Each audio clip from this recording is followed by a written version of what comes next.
말씀을 나누면서 또 말씀을 준비하면서 늘 대하는 내용이긴 합니다만 이 한자적인 표현들이 너무 많다라는 것을 다시금 느끼면서 짧은 말씀을 이렇게 함축해서 상징적인 또는 은유적인 내용들을 많이 담고 있는 시라고 하는 특징으로 볼 때는 이해하기가 참 쉽지 않구나라는 것을 느낍니다. 반복해서 자주 읽고 또 깊이 묵상하면 조금 더 많이 이해는 되리라 생각을 하지만 어쨌든 이 한자적인 표현들이 너무 많아서 쉽게 이해하기는 어려운 문제가 있다는 것을 매번 느낍니다. 이 시편 6편 또한 다윗의 시라고 소개하고 있습니다. 시편 6편에 대한 해석은 두 가지의 주장이 있습니다. 첫째는 이 시편 6편을 참회시로 보는 겁니다. 1절에서 주의 분이라고 하는 분노인데요. 주의 분노를 언급하기 때문인데요. 다윗이 당하고 있는 위기가 그가 지은 죄로부터 온 것이고 그로 인해 하나님의 분노가 왔다. 하나님의 진노가 임했다라는 것으로 보기 때문입니다. 그래서 다윗은 자신의 지은 죄, 여러 가지가 있겠죠. 대표적으로는 우리아의 아내인 밧세바를 취한 것이라든지 이런 죄들로 인해서 하나님의 진노를 받게 되고 그것으로 인해서 다윗이 참회하는 것으로 보는 참회시로 보는 해석입니다. 하지만 이 6편 어디에도 다윗이 어떠한 죄를 지었고 또 그 죄로 말미암았다라고 하는 내용이 없어요. 그래서 1절의 내용으로 보면 그것만으로 보면 설득력이 있지만 6편 전체를 보면 좀 설득력이 떨어지는 해석이 아닌가 싶습니다. 두 번째는 간구의 시로 보는 겁니다. 2절 그리고 4절 7절은 다윗이 심한 병에 걸려서 고쳐달라고 요구하고 있고 마치 뼈가 떨리고 거의 죽게 되었다라고 하는 고백의 내용을 근거로 삼은 겁니다. 하지만 시편 전체의 내용이 이런 비슷한 표현들을 합니다. 나를 건져 주옵소서, 고쳐 주옵소서, 또는 나의 육신의 어떠한 모습들이 연약합니다라고 하는 이 표현들은 시편에 자주 등장하는 시적인 표현들입니다.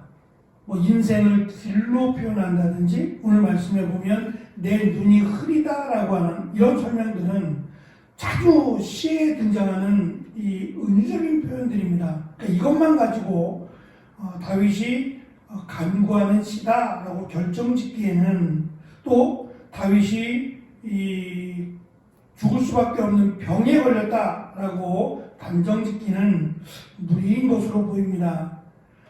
하지만 그럼에도 불구하고 지금 다윗이 6편의 말씀을 통해서 다양한 시를 썼죠. 다윗이.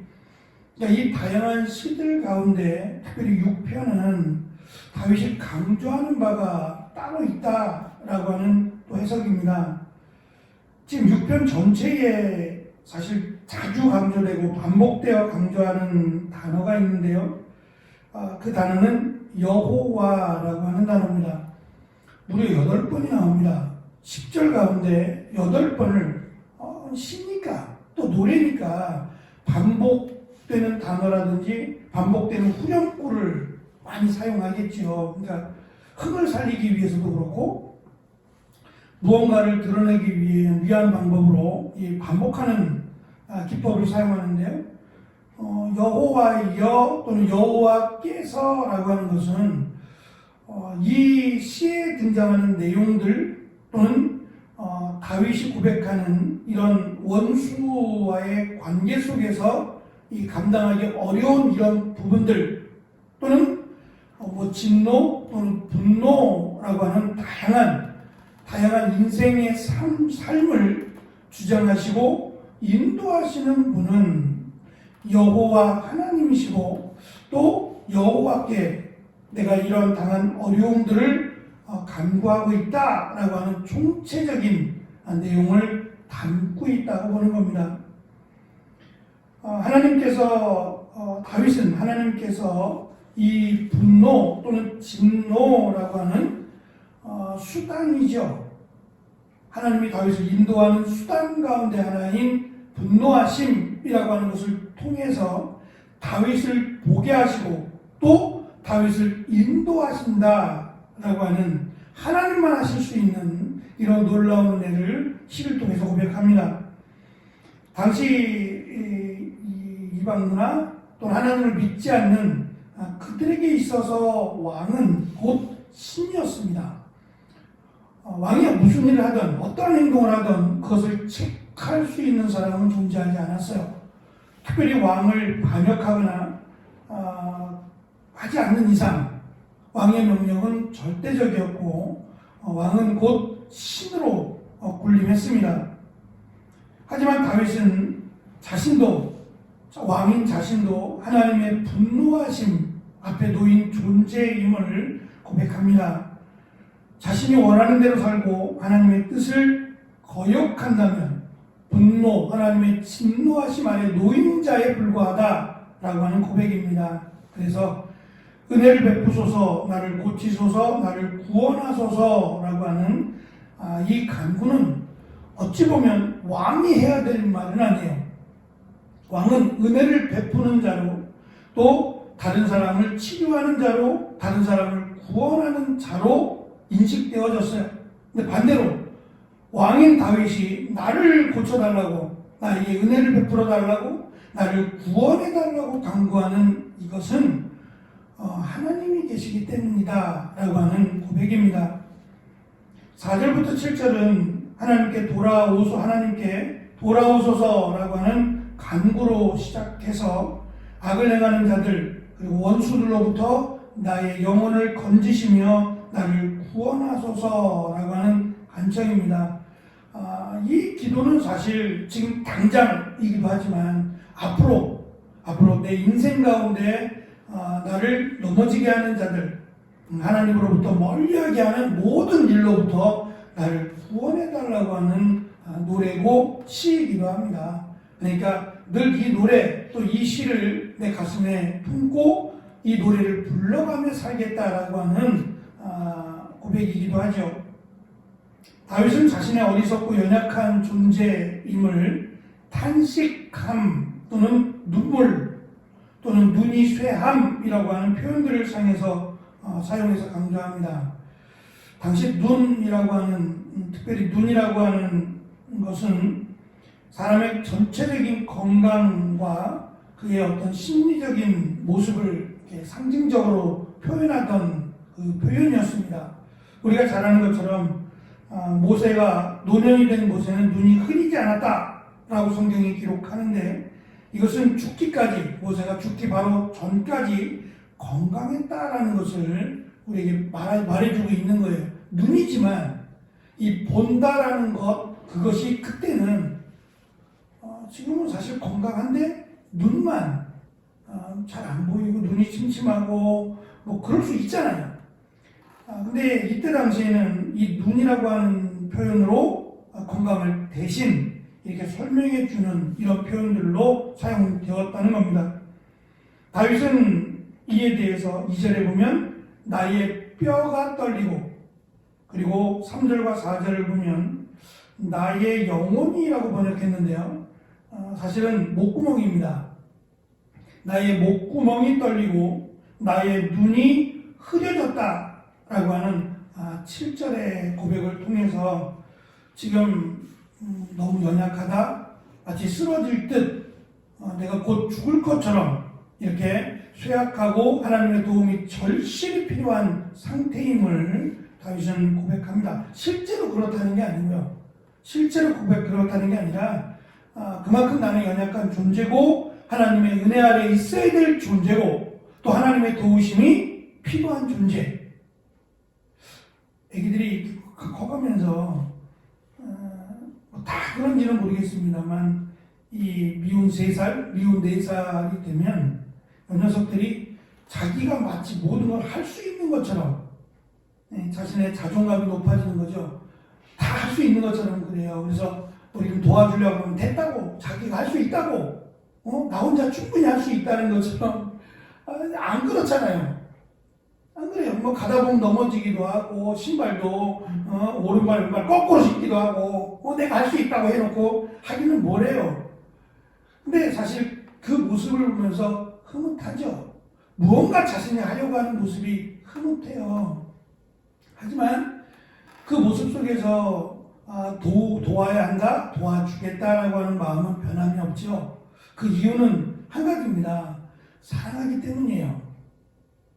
다윗은 왕이지만 내가 누군가 위에 군림하고 내가 누군가를 다스리고 그의 생명을 좌지우지할 수 있는 권력을 가지고 있어요. 그게 왕이에요. 하지만 다윗은 이 시를 통해서 내가 왕이다 라고 하는 그런 자존감을 드러내려고 하는 게 아니라 오히려 반대로 나는 무익한 자, 나는 연약한 자, 심지어는 눈이 흐려서 앞에 있는 당장 눈앞에 있는 것조차 보지 못하는 자입니다 라고 하는 고백을 통해서 인생의 주인공은 또는 시대의 역사의 주인공은 왕이 아니라 사람이 아니라 여호와 하나님이시다라고 하는 것을 이 시를 통해서 지금 저는 고백하고 있다라고 보여집니다. 다윗은 시를 마무리하면서 모든 원수들이 수치를 당하고 벌벌 떨며 섬을 서둘러 물러감을 강조합니다. 지금 당장 이루어진 일을 말하고자 하는 게 아니라 앞으로 어떠한 일을 만나든지 나를 공격하고 나를 죽이려고 하는 자들이 이렇게 될 것을 고백하고 확신하는 시입니다. 말씀을 마무리하면서 문득 떠오르는 생각이었어요. 하나님의 사랑이 먼저일까? 하나님의 분노가 먼저일까? 어떤 말씀을 기준으로 삼느냐가 결정이 되겠죠. 하나님의 사랑이 먼저일까? 하나님의 분노가 먼저일까? 그러면서 어리석은 질문이다. 어리석은 질문이다. 하나님을 우리가 이렇게 하나님의 뜻, 하나님의 생각을 내가 이렇게 잣대로 재보려고 하는 것 자체가 어리석은 생각이다 라고 결론을 내리면서 하나님의 분노는 하나님의 사랑을 돕는 수단으로 지금 다윗은 설명을 합니다. 하나님 우리를 사랑하시는데 그 사랑이 때로는 분노라고 하는 수단을 사용해서 하나님이 우리를 인도하시기도 한다는 거예요. 다윗이 지금 1절에서 고백하고 있는 하나님이 나를 진노하시고 하나님이 나에게 분노하시고 라고 하는 것은 죄로 인해서 그때 당시에는 죄로 인한 겁니다. 병도 죄로 인한 거고 하나님의 진노도 죄로 인한 것으로 아예 규정을 지었어요. 그래서 오해가 된 것이 1절에서 하나님의 분노하심, 하나님의 진노하심이라고 하니까 다윗이 큰 죄를 졌다. 밧세바를 데리고 온 것을 얘기하나 보다. 이런 식으로 쉽게 접근을 하게 된다는 거죠. 하지만 하나님의 진노하심이 죄로 인함이라기보다는 우리가 생각하는 그러한 죄가 아니라 하나님의 말씀에 불순종함으로 또는 하나님을 의지하지 아니함으로 하나님께서 때로는 내버려 두심도 있지만 때로는 진노하심과 분노하심으로 하나님이 하나님께 돌아올 수 있도록 도우시기도 하신다는 거예요. 우리가 다 하나님의 뜻을 알 수 없습니다. 보편적으로 그렇다는 거지 하나님의 정확한 뜻은 알 수 없어요. 그래서 다윗은 어떠한 경우를 막론하고 여호와여 라고 하는 고백을 하는 것이 옳다는 거예요. 하나님께 나아가는 것이 옳고 하나님의 은혜를 구하는 것이 옳다는 거예요. 왜? 하나님이시니까. 그리고 나는 이 땅에 군림하는 왕이 아니라 하나님의 말씀을 따라 이스라엘 백성들을 다스리는 일을 맡은 그저 왕이라고 하는 직책을 받은 자라고 하는 것을 6편에 담았다는 겁니다. 결국 말씀은 내가 하나님 앞에서 하나님의 은혜를 받아야만 하는 존재, 그리고 하나님을 나의 주인으로 창조주로 고백해야만 하는 존재임을 고백하라고 하는 시라고 보여집니다. 6편의 말씀을 암송을 하던 6편의 말씀을 노래로 부르든 간에 이 시를 통해서 나의 연약함을 고백하고 하나님의 전능하심을 인정하여 우리에게 주어질 삶 속에서 하나님이 나를 인도해 주시기를, 때로는 진노하심이라고 할지라도 하나님이 우리를 사랑하심은 믿으니까 우리를 버리신 게 아니라 우리를 깨닫게 하시기 위해서 진노하신 거니까 여전히 하나님 나의 부족함을 긍휼히 여기시고 나를 인도해 달라고 하는 시로 보여집니다. 그래서 이 시편의 말씀처럼 우리에게 주어질 또는 주어진 여러 가지 일들 속에서 늘 내가 하나님의 자녀, 하나님의 도우심을 받아야 하는 연약한 존재임을 고백하는 우리가 되어지기를 간절히 축원합니다. 기도하겠습니다.